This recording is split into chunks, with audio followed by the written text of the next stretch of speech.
Break के बाद खबरों में एक बार फिर से आपका स्वागत है। दीपावली के पावन अवसर पर राजस्थान के शहरों में उत्सव की खुशियां पूरे जोश और उमंग के साथ मनाई जा रही है। विशेष रूप से जयपुर शहर के 5 बत्ती MI रोड, अजमेरी गेट और किशनपोल बाजार को रंग बिरंगी लाइटों और सजावटी दीपों से सजाया गया है, जहां इन दीपों को बेहतरीन रंगों से भी रंगा गया। वहीं जिसे शहर की गलियां और बाजार दिव्य रोशनी से जगमगा उठे। त्योहार के मौके पर लोग परिवार और मित्रों के साथ मिठाइयां बांटते और विभिन्न सांस्कृतिक कार्यक्रमों का आनंद लेते नजर आए। वहीं प्रशासन ने भी सुरक्षा और यातायात व्यवस्थाओं को व्यवस्थित किया है, ताकि दीपावली का पर्व शांतिपूर्ण और सुरक्षित माहौल में मनाया जा सके। इस साल की दिवाली में शहर की गलियों, बाजारों और घरों की सजावट ने जयपुर को और भी आकर्षण और मनोहारी बना दिया है। तो वही आपकी टीवी स्क्रीन पर ये दो तस्वीरें अजमेर और जयपुर की, जहां लाइटों से जगमगाए ये दो शहर। तो वहीं देश भर में धनतेरस के पावन अवसर पर बाजारों में खरीदारी का उत्सव देखने को मिल रहा है। दिल्ली में लोग सोने और चांदी के आभूषणों की खरीदारी के लिए आभूषण की दुकानों पर पहुंचे। महाराष्ट्र के पुणे में भी खरीदारी के लिए दुकानों पर भारी भीड़ देखी गई।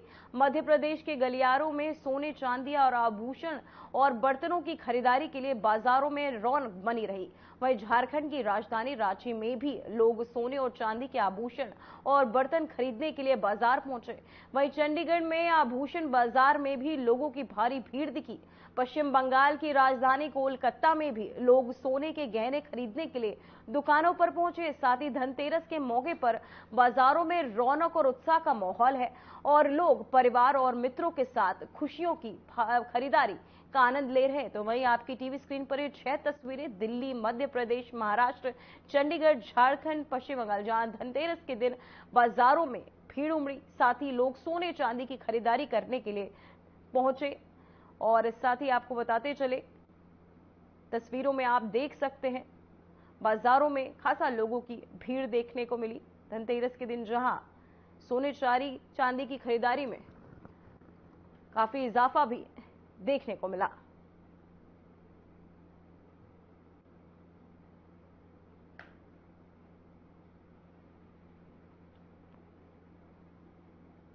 तो वहीं दीपावली से पहले श्री महाकालेश्वर मंदिर की विशेष रोशनी से सजाया गया। मंदिर परिसर में रंग बिरंगी लाइटों और दियों की श्रृंखला ने भक्तों और शहरवासियों को मंत्रमुग्ध कर दिया। श्रद्धालु मंदिर में पूजा अर्चना और दर्शन करने पहुंचे। तो वहीं आपको बताते चले, महाकालेश्वर मंदिर जगमगाया। लाइटों की अद्भुत रोशनी में बेहद सुंदर नजर आया महाकालेश्वर मंदिर।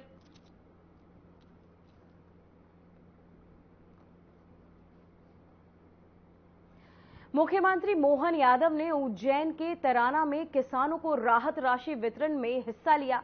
उन्होंने कहा कि सोयाबीन की MSP 500 रुपए बढ़ाकर 5,328 रुपए कर दी गई है, जिससे किसानों की आय बढ़ेगी। उन्होंने ये भी बताया कि अत्यधिक वर्षा, ओलावृष्टि और अन्य कारणों से फसल को नुकसान होने पर सरकार राहत राशि प्रदान कर मदद कर रही है।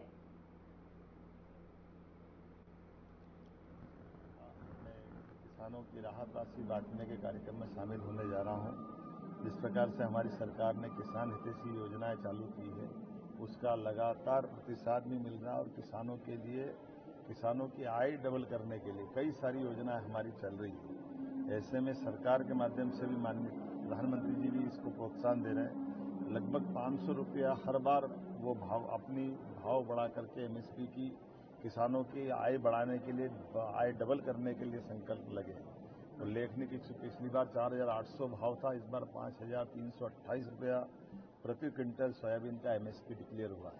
उसके पहले 4,300 भाव था, जो 4,800 रुपये 500 रुपये उन पर बढ़ा, अर्थात लगभग एक साल के अंदर ये 500 रुपये बढ़ाते हुए हर बार 500 बढ़ करके आज 5,328 का भाव मिल रहा है। भावांतर योजना से हमारी सरकार भी प्रतिपूर्ति करेगी, लेकिन फसल के लिए अतिवृष्टि, ओलावृष्टि, पीला मोजेक मच्छर या किसी कारण से भी नुकसान हुआ तो सरकार उनकी राहत भी दे करके हर जिलोवार आंकड़ा निकालते हुए जहाँ जहाँ मदद हो सकती वहाँ मदद कर रहे हैं।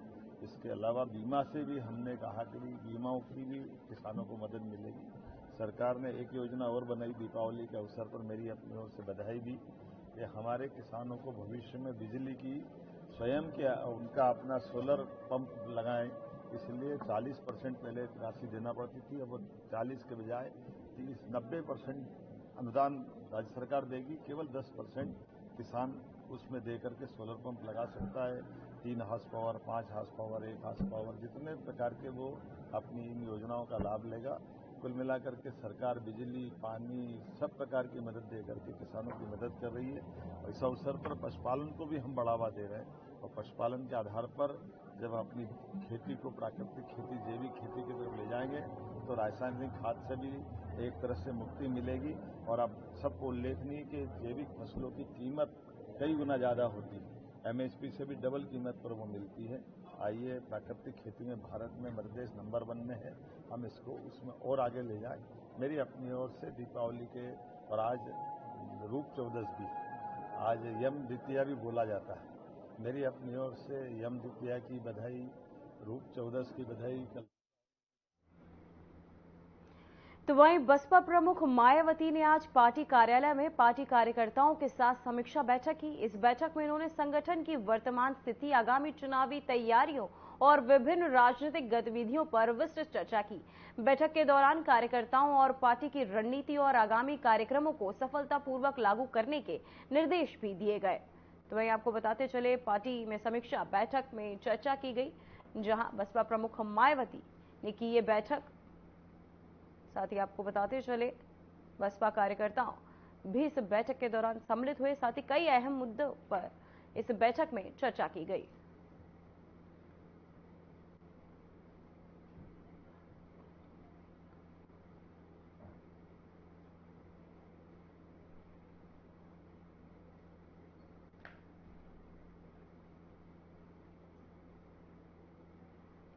फिलहाल खबरों में बस इतना ही। मुझे दीजिए इजाजत। नमस्कार।